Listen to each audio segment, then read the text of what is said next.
é do SOS Guará? Eu gostaria de fazer uma denúncia. Qual é o meu direito como consumidora? A gente está precisando de ajuda.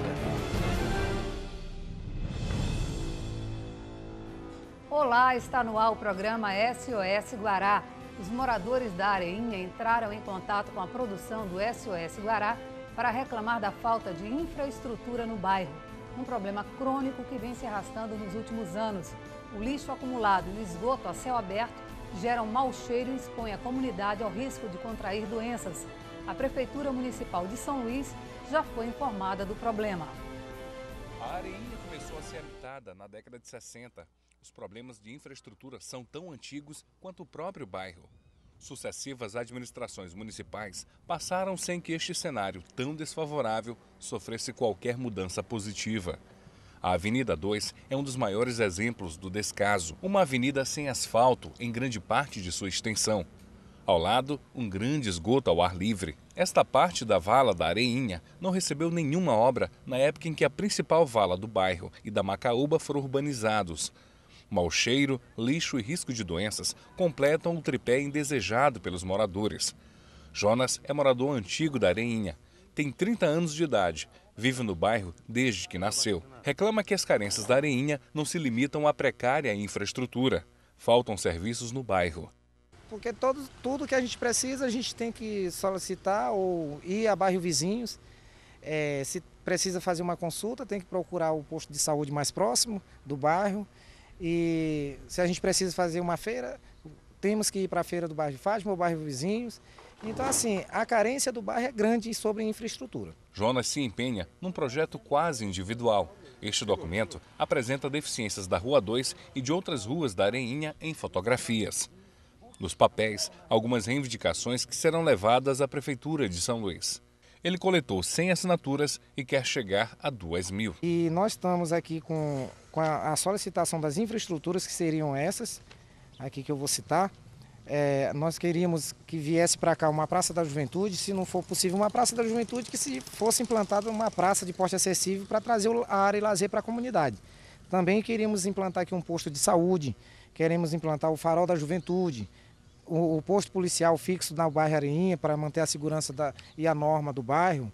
Também queríamos que viesse para cá um posto do CRAS, porque tem muitas famílias carentes que precisam deste órgão para se manter na necessidade de resolver as suas questões pessoais. E também queríamos uma feira de porte acessível, onde a comunidade possa, os seus finais de semana, fazer suas compras de uma forma mais prática e próxima de suas residências. Nós queríamos também um conselho tutelar, porque hoje eu vejo um número de usuários de droga aqui que está crescendo absurdamente. E isso pode nos trazer danos físicos e materiais no futuro. A Prefeitura de São Luís, por meio da Secretaria de Obras e Serviços Públicos, SEMOSP, informa que o trabalho de recuperação das vias já foi iniciado nos trechos mais críticos. Aumentou o número de denúncias de acidentes de trabalho registrados no Maranhão. Este ano, a quantidade de representações junto ao Ministério Público do Trabalho cresceu 25% se comparado ao mesmo período do ano passado. A maioria dos acidentes acontece no setor da construção civil. De acordo com um levantamento feito pelo Ministério Público do Trabalho, o índice de acidentes de trabalho aumentou 25% no ano passado em comparação a 2011 no Maranhão. Uma das áreas mais críticas é a construção civil. Só em 2011 foram 11 denúncias contra construtoras. Em 2012, o número cresceu para 21 ocorrências. Até a última quinta-feira foram abertas 24 representações contra empresas do setor, o que representa um aumento de quase 15% se comparado com o ano passado. Segundo a coordenadora de proteção do meio ambiente do trabalho, a expansão do mercado imobiliário tem contribuído para o aumento do número destes casos, considerados preocupantes. Nós verificamos que o aumento desse índice de acidente de trabalho se verifica muito no setor da indústria da construção civil, por exemplo. E nós estamos vendo o aumento do número de obras, do mercado imobiliário de São Luís, das obras de infraestrutura. Então, isso ocasiona um aumento da contratação de trabalhadores nesse setor, que é um setor que envolve um grau de risco elevado. As atividades desse setor, elas envolvem um grau de risco elevado dentro de uma escala de riscos estabelecida nas normas. Ainda segundo a pesquisa, metade dos acidentes de trabalho envolve pessoas entre 20 e 34 anos de idade. 70% das vítimas são do sexo masculino.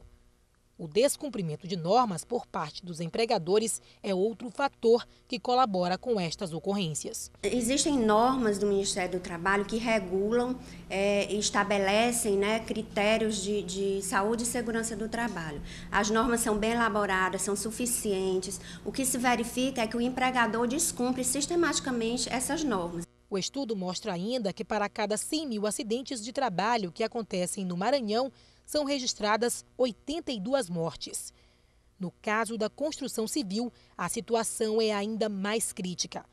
O estado possui a maior taxa de mortalidade do Nordeste, 42 óbitos para cada grupo de 100 trabalhadores. Agora, é preciso incrementar mais a fiscalização.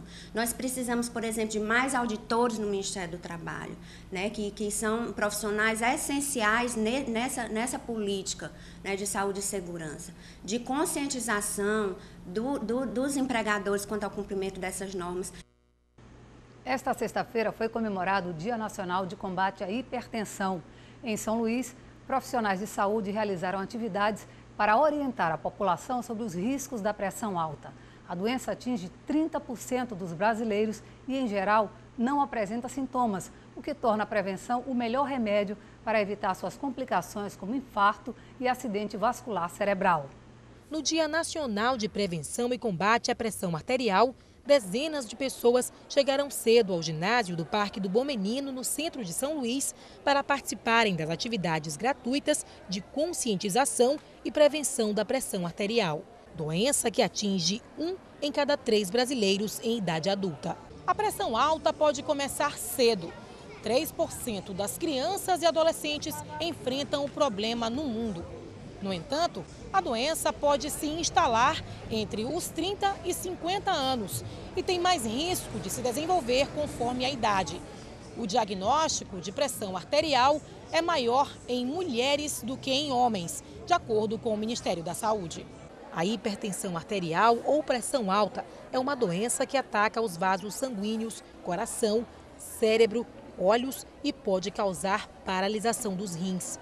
Por ser silenciosa, só é descoberta na maioria das vezes por acaso. Por isso, é tão importante fazer a prevenção, como explica esta especialista. A verificação ela deve ser feita pelo menos em 2 ocasiões diferentes para que a gente possa dar o diagnóstico de hipertensão arterial. A pressão arterial normal deve estar entre 12/8 e 14/9. Os médicos alertam que o ideal é se verificar a cada 6 meses. Mas há exceções em caso de pacientes com histórico familiar de hipertensão. Muito importante que se verifique a pressão arterial com uma certa regularidade, Porque aí a gente pode fazer um diagnóstico de hipertensão num nível menos avançado, em que o paciente já tenha tido lesões no coração, nos rins, na visão, que essa hipertensão já tenha acometido os órgãos-alvo. Uma alimentação adequada é um dos principais fatores que ajudam a evitar essa doença. E o sal é um dos grandes inimigos. Os médicos sugerem que as pessoas percam o hábito de ter o saleiro à mesa e evitem carnes salgadas como bacalhau, charque, carne seca e defumados. Não é necessário que você acrescente sal à alimentação na mesa. Basta você utilizar o sal durante o tempero dos alimentos. A gente preconiza que o paciente tenha uma alimentação saudável. Lembre-se, se você tem alguma denúncia a fazer, ligue para nós, 3194-1980 ou envie um e-mail para sosguará@tvguará.com. Vamos ao intervalo e voltamos 3 minutinhos. Não saia daí.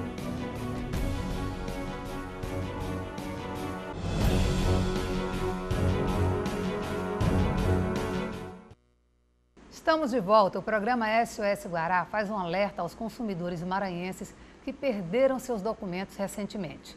É cada vez maior o número de golpes aplicados no comércio, onde os criminosos usam os dados de documentos perdidos, extraviados, clonados ou roubados.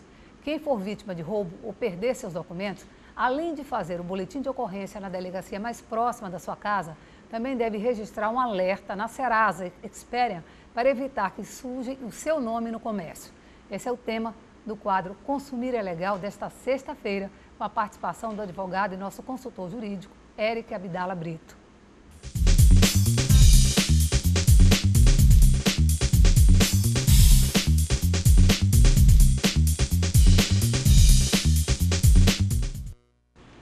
Eric, a gente sabe que muitas pessoas perdem documentos, né? Tá falando para você que eu trabalho pela manhã na Rádio Capital AM e toda semana alguém deixa documento lá na portaria de que alguém perdeu. E a gente anuncia para ver se a pessoa não passa pelo transtorno, né?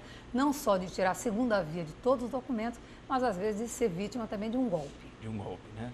Bom, primeiramente, olá, Mônica, obrigado mais uma vez por essa oportunidade aqui para a gente estar esclarecendo como agir, mas, digamos, pela ótica do direito do consumidor, né? Esquecendo, claro, isso não tira do consumidor, da pessoa, do cidadão que tem seu documento roubado, perdido, extraviado, a responsabilidade de tomar as providências criminais. Mas aqui a gente vai dar um enfoque mais, digamos assim, devido ao nosso quadro, como agir perante as empresas que acabam se utilizando desses documentos de forma indevidamente, né?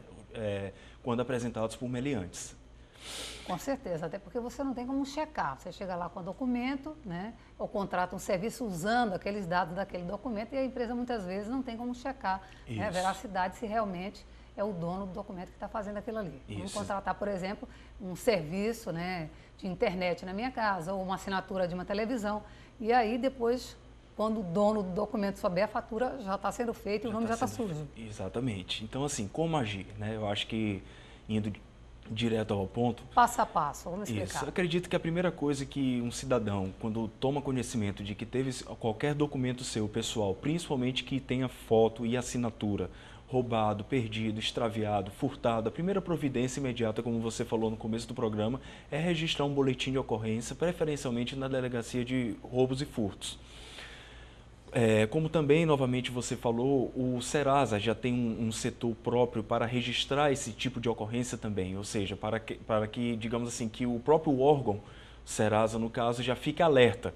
Eventuais futuras negativações em nome daquela pessoa, para que ele já entre em contato com a empresa que está solicitando a inscrição, para checagem, uma triagem, digamos assim, minuciosa para saber da veracidade daqueles documentos e daquelas assinaturas. O SPC também tem esse serviço?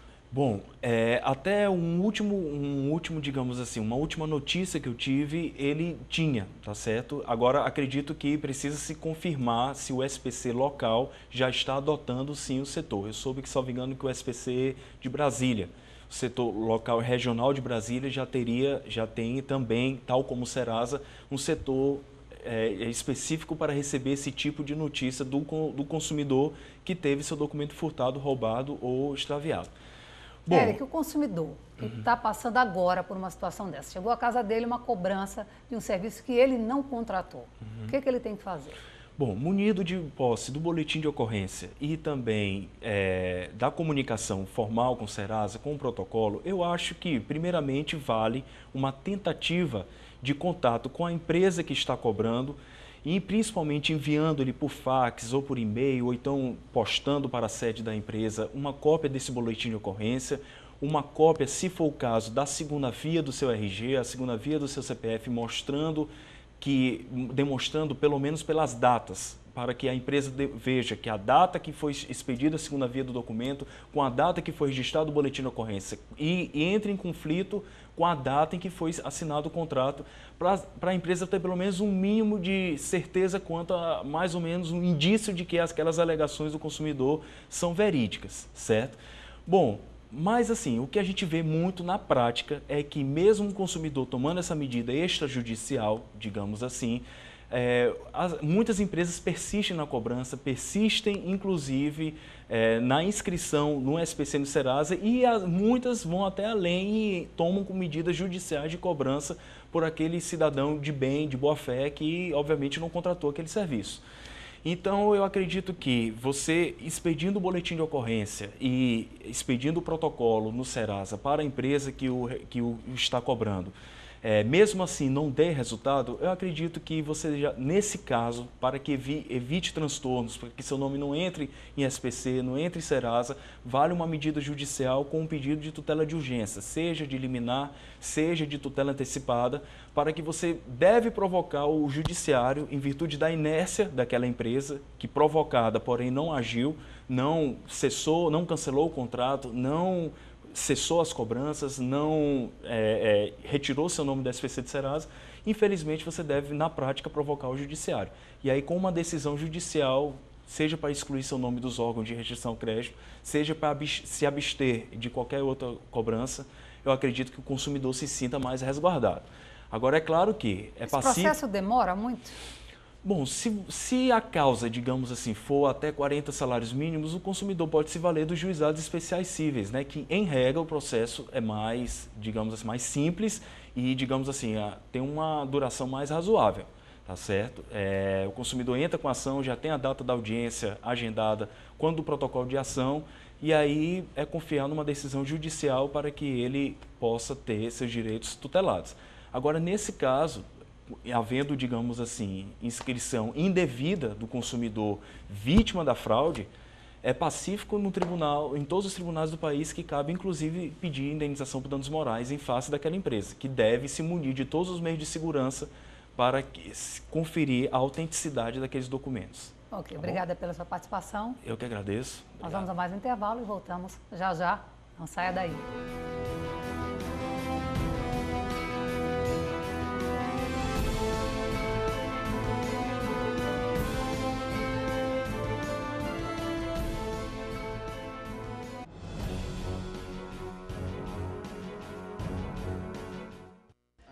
Estamos de volta. A Companhia de Saneamento Ambiental do Maranhão está investindo para melhorar o abastecimento de água em todo o estado, com a perfuração de novos poços e reparo nos sistemas produtores. A água tratada, que chega diariamente em 60% das casas de São Luís, vem do sistema Italuís, que capta a água do rio Itapecuru, a 56 quilômetros da capital. O governo do estado está substituindo a tubulação do sistema Italuís, que estava há muito tempo sem a devida manutenção, para normalizar o abastecimento de água na capital e combater o desperdício. Para falar conosco sobre esses investimentos, nós convidamos o presidente da CAEMA, João Moreira Lima. Seja bem-vindo, um prazer tê-lo aqui novamente. Prazer, mãe. São várias obras, né, na verdade. Vamos começar falando então do Italuís. Olha, a obra do Italuís é uma das obras mais importantes lá da companhia, da CAEMA, do governo do estado. É uma obra que foi muito perseguida e, graças a Deus, essa obra está em pleno desenvolvimento. Hoje, essa obra, nós já estamos com praticamente 25% da obra executada. Dos 19 quilômetros de estrada de serviço, nós já temos 15 quilômetros prontos. Nós já temos 50% das estacas de sustentação da adutora prontas, cravadas, e já estamos com mais de 1 quilômetro de bloco aonde será assentada a adutora. A tubulação da adutora, que ela é em aço, certo? Resistente à corrosão, essa adutora vai começar a chegar nesse próximo mês agora, e já poderá ser vista por toda a população de São Luís que a obra já é uma realidade. Vamos falar então do orçamento e da importância dessa obra para a capital.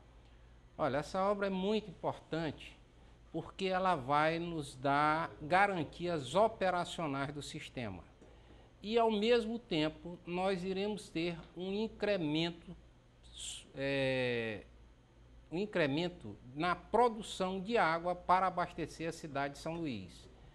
Por outro lado, é uma obra onde tem uma parceria do governo do estado e do governo federal.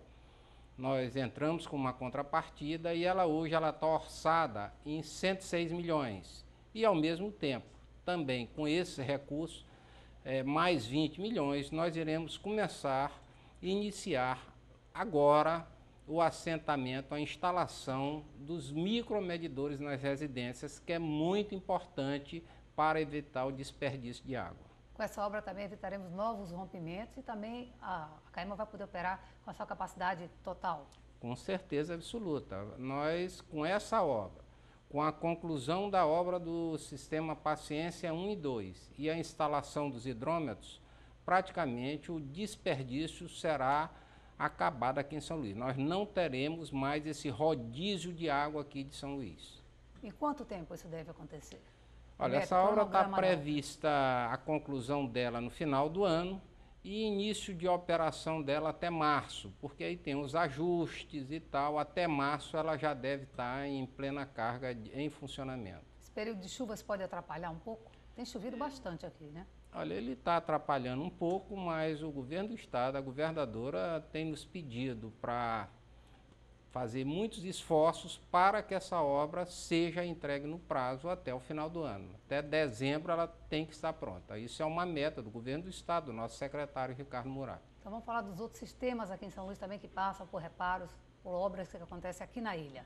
Paciência você citou Vinhais. O que está acontecendo além dessa obra? Olha, como eu falei, na parte de produção de água, a obra mais importante é essa obra da adutora. Mas está sendo também realizada obras nos sistemas Paciência 1 e 2. É a construção de novos reservatórios, perfuração de novos poços.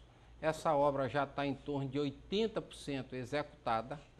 É uma obra que também irá ter um incremento de produção de água muito grande e que vai nos ajudar no abastecimento de água de São Luís. Assim como no sistema Paciência, a CAEMA está perfurando 5 novos poços para melhorar também a produção de água para São Luís. São poços de grande profundidade e vazão em torno de 100 metros cúbicos por hora a cada poço. A última vez que nós conversamos, as chuvas estavam provocando um problema que estavam queimando algumas bombas por conta do toró que cai na cidade. Ainda tem muita dificuldade nesse sentido, CAEMA? A gente ainda tem muitos problemas de desabastecimentos em alguns pontos devido à chuva. Aí nós temos problemas de interrupção de energia elétrica, de queima de equipamentos, de quadros, mas a gente vem, na medida do possível, solucionando e procurando que esse desabastecimento tenha um tempo mínimo possível. As obras no Vinhais, como estão? Olha, do Vinhais são as obras da estação de tratamento de esgoto. Essas obras já estão aproximadamente com 20% de obras executadas, já estão com os reatores, todas as bases já concretadas, o preliminar já está todo concretado, já estamos executando os interceptores, as elevatórias. É uma obra que já está bem adiantada, é uma obra bonita de ser visitada e que a população conheça o desenvolvimento dessa obra, porque essa obra nos vai trazer São Luís para 30% de tratamento de esgoto. Com isso, nós iremos melhorar significativamente a balneabilidade das praias de São Luís. Que é uma excelente notícia. Eu queria que você falasse um pouquinho dos investimentos também no interior do estado. A gente tem 2 minutinhos. Como é que estão? Olha, no interior do estado, nós estamos na fase de elaboração de projeto. Temos algumas obras pequenas de perfuração de poços em Santo Inês, em Coroatá, fazendo obras de estação de tratamento de água em Colinas, em Barão do Grajaú, e assim vários outros serviços pequenos. Mas estamos em elaboração de projeto de água e esgoto para Imperatriz, Santo Inês, Barreirinha, Barra do Corda, Buriticupu e várias outras cidades menores em torno de... Essas são as cidades grandes, tem mais umas 100 cidades que também já licitamos para a elaboração dos projetos. No próximo ano, a CAEMA terá condições de trazer recursos para a execução de todas essas obras. O Maranhão vai se tornar um grande canteiro de obras. A gente sabe que o Maranhão tem 217 municípios, é um estado enorme. Queria saber das dificuldades da preservação das nossas bacias hidrográficas e também do combate ao desperdício, até para o uso indevido do próprio consumidor.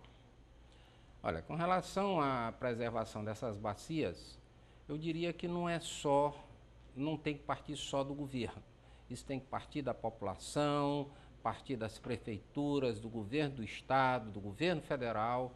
A preservação dessas bacias, já foram criados comitês de bacias, isso tem que ser um engajamento, toda a população, toda a comunidade tem que se envolver nisso. E a CAEMA faz parte desse bojo.